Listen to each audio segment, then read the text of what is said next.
Yes guys, welcome back to another video. Welcome to the George Benson Football Channel. Today, we are back with, well, first of all, a Brazilian version of a beer. This is called a Cozumel. For those of you that are from Brazil, I hope that you appreciate that on a Thursday afternoon, you gotta have a little bit of beer with a bit of salt in it, a bit of lime and a bit of ice. Who'd have thought it for an Englishman? But anyway, we're kind of starting something new based off of something that you guys absolutely love. The 6 Things We Learned series here on the George Benson Football Channel has been the most successful series throughout the entire season. If you're new around here, make sure you subscribe so that you never miss a video. After every single Chelsea game, I do 6 things that we've learned, and it works in a box system where we've got green boxes, yellow and red. Working in a traffic light system, green is good, yellow is something that's kind of like meh, it can be worked on or we're not happy about it, but it's still not the worst thing in the world. Red is bad. So today, as the Premier League season is over, and yesterday we reacted to my Premier League predictions,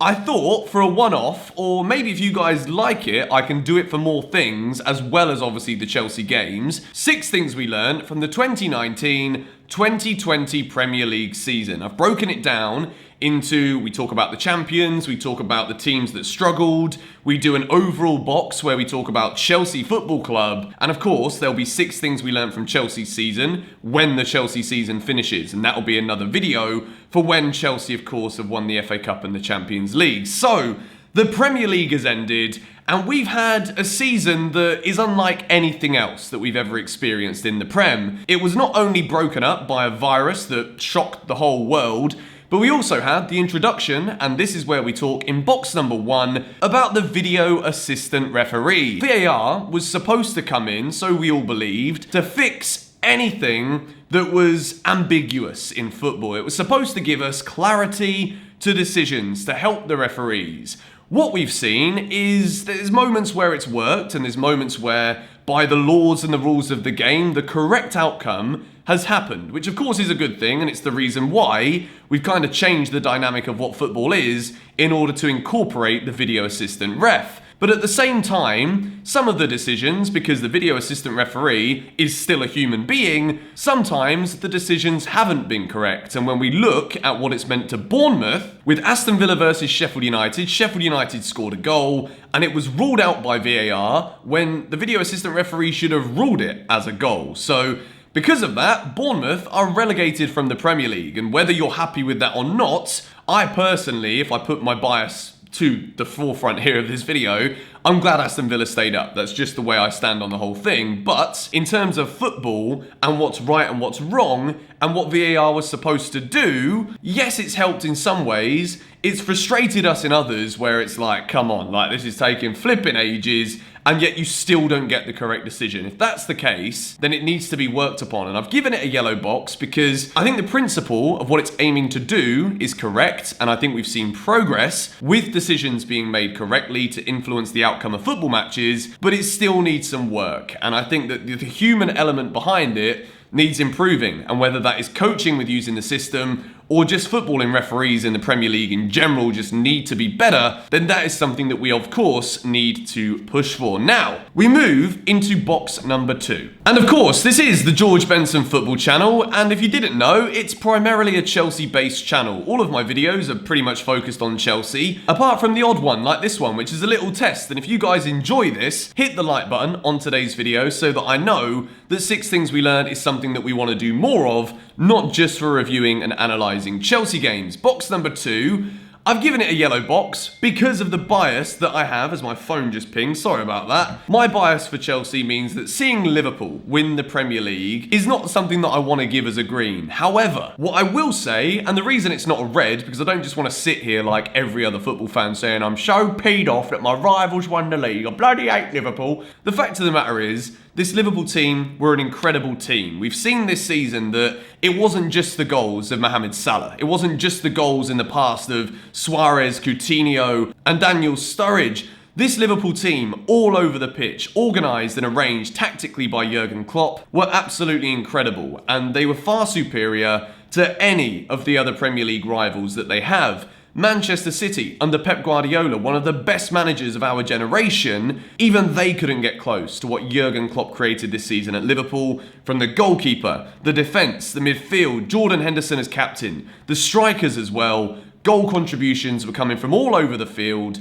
And, I wouldn't be able to sit here with a straight face and say anything other than congratulations to Liverpool. You deserve to win the Premier League title. But hopefully, with my Chelsea bias and my blue-tinted glasses going on again, hopefully next season, the boys in blue from London will be breathing down your necks ever so slightly closer than what we were this season. Now, the next box that we're going to take a look at is a green box, and the green stands for the surprise shouts in this season's Premier League. Teams that did far better than not only I thought, but obviously the footballing world, pundits, analysts, and all of that stuff. There are 3 teams that I've singled out for the green box here in the 6 things we've learned from the 2019-20 Premier League season. The first one is Wolverhampton Wanderers, the second one is Sheffield United, the third one is Burnley. I'm going to go through them one by one in a little bit of detail. First of all, Wolves. They were given one of the hardest fixture lists of the season in terms of quantity of matches. Europa League started in July for Wolves, and I made a prediction saying I think they could do very well in Europe. They're still in Europe, and they could still win the competition.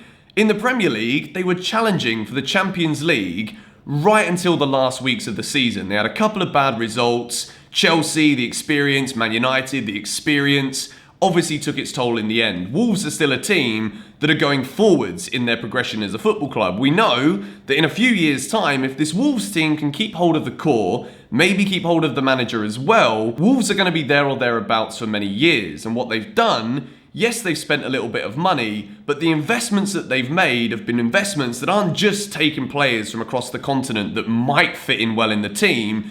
It's a structured format. It's something that Espirito Santo's tactics are very well drilled. He looks at players that he knows are going to improve his squad, and they're not spending 50, 60 million on players because they can't do that. They're not at the financial ability right now to be that kind of club. So Wolves need to be very smart with the way they invest. They have been, and it's a credit to them, and it's why they're one of the 3 teams in this green box. Team number 2, Sheffield United. Again, an absolute shock to me. At the start of the season, I looked at the quality of their players and in what I thought was the quality of their players.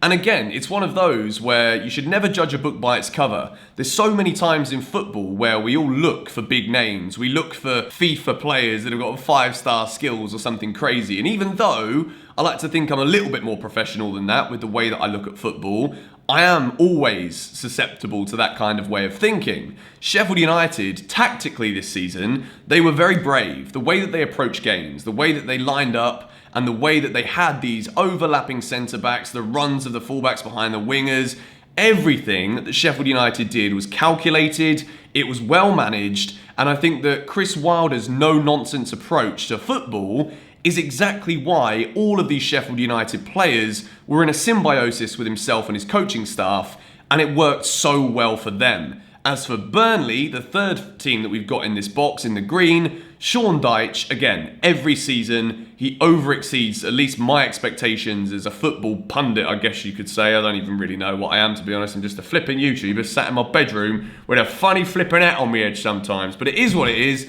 Sipping a beer. Sean Dyche's Burnley, again, absolutely fantastic. Difficult to beat. Nick Pope, as a goalkeeper, shout out to him. If you want to see me do like a Premier League awards video, then let me know in the comments down below and drop a like on the video. Follow me everywhere as well. Plugging every flipping day. I'm sorry, but it has to be done. So congratulations to all 3 of those teams. You made it into the first generic 6 things we learnt video and you got yourself a green box. Incredible stuff. We move into another yellow box, and I've given coronavirus. I mean, how is this a yellow? Like, it should be a red, you know? It took our football away from us. It's been a horrible thing that's happened to the world. But I want to focus on the coronavirus from a completely different angle. And the reason I've given it a yellow is because, for me at least, it's enabled me to view football on more of a psychological level. When everything went back and the Premier League came back, we saw that form is something that is very, very temporary. It doesn't matter how you were doing before football started.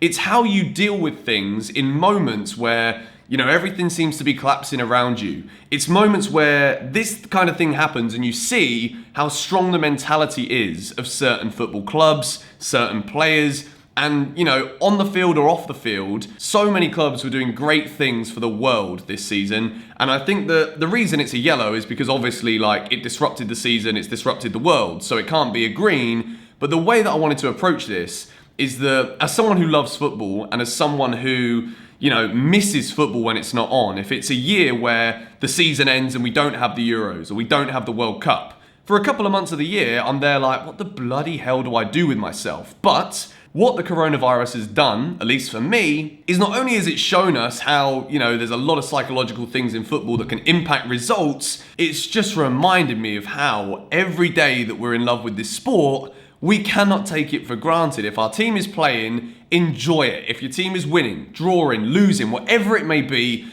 enjoy the emotions that come with it. Enjoy the passion that is infused within our love for this sport as a community. And yeah, I just had to talk about Corona because, well, it would be a stupid video this season if I talked about things that we've learned and we didn't mention the thing that just took football off the face of the planet for a while. So, we move into box number 5. And box number 5, it has to be a red box for teams that have let their fans and the stature of their club down. And I've picked 3, and they are West Ham United, Norwich City, and Arsenal. It was one of the 2 North London clubs because, they all think they're the biggest and the best clubs in London, but Jose Mourinho is celebrating a 1-1 draw at Palace as if he's just won the league because they get Europa. And Arsenal get their worst Premier League finish in donkey's bloody years. So, let's start with the Hammers first of all. I mentioned it in my video yesterday where I talked about my Premier League predictions. West Ham, with the squad that they had, should have been nowhere near the relegation zone. Again, every season that I see them at the moment, there is something missing at the club. Whether the manager keeps needing to change or not, whether playing personnel changes, something isn't right at West Ham. And if they ever want to be back at the levels that they wish to be, in the top half of the table, challenging for European places, something fundamentally within the makeup and genetics of the club needs to change. Just my opinion, of course. If you're a Hammers fan, let me know your thoughts on that in the comments. Norwich City. I mean, it's disappointing because at times they played some really nice football. I think Farke, the manager, got it wrong in terms of sometimes he was experimenting too much. And I thought that with the playing personnel that Norwich had and the way that they can play, it was disappointing that they were so feeble towards the end of the season. And Arsenal, I mean, this one's just a banter one for me, and I'm just trying to trigger a few Arsenal fans before the cup final at the weekend. It's not good enough, Arsenal fans, is it really? 8th place in the Premier League. You're finishing below Wolves. You're just about struggling to finish above Sheffield United and Burnley. No disrespect, of course. I've already given them my respects in this video. But for Arsenal Football Club, a club of such high prestige over the years, it wasn't good, was it? So enjoy your red box. And if it was 6 things we learned from Chelsea Arsenal at the weekend, I just pray that if it was an Arsenal fan making the video, he'd be throwing a load of red boxes your way as well, because hopefully the Chelsea ones will be blue and green. But we move into box number 6, and I've given a green for Super Frank Lampard's Chelsea. Of course, I am a Chelsea fan. This is a Chelsea channel. I had to be biased and give Chelsea a dedicated box in this video. Chelsea finished 4th after a transfer ban. No Eden Hazard. Young players coming through from the academy aplenty. It's brilliant, isn't it? At the start of the season, no one really expected Chelsea to win it. And then obviously the only other thing that you can really try and strive for, if you're not going to win the league, if you're not going to challenge, because no one really challenged this season, it was Liverpool's all the way. Top 4 was the goal. Top 4 was achieved. And I think Frank Lampard deserves all of the credit for what he's done this season. He's been bold, he's been brave, he's been brutal at times with the way that he's axed players out of the team for not performing. It was absolutely brilliant from Chelsea, and I think that pre-corona, there were good results, then there were bad results, there were moments of tactical brilliance, and then there were naive moments, but who expected anything else, to be honest? And I think what we're seeing being built at Chelsea is something huge. The foundations this season, with that Premier League finishing 4th, is massive. As other teams, such as, again, Spurs, Arsenal, they're falling away, Chelsea, even though we're used to challenging for titles, and this season we didn't, the progress that's been made this season is going to be astronomical to call upon in years to come. And I think Frank Lampard's Chelsea deserve a green box. And of course, once the season is finished, either after the buying game or after we've progressed a bit in the Champions League, we'll have to wait and see. I will do a 6 things we've learned in a lot more detail from Chelsea's season as a whole. So yeah, thank you guys for watching this one. It's been super fun to do 6 things we learned for something that isn't just Chelsea. If you want to see it continue in some way, shape or form moving forward here on the channel, of course it won't replace the Chelsea 6 things we learned match reviews, but I'd like to introduce this series into some other elements a little bit more, so let me know your thoughts on that in the comments. Let me know the 6 talking points that you want to discuss from the Premier League this season in the comments down below, and I will catch you guys in a brand new video tomorrow. Love you all. Come on you Blues.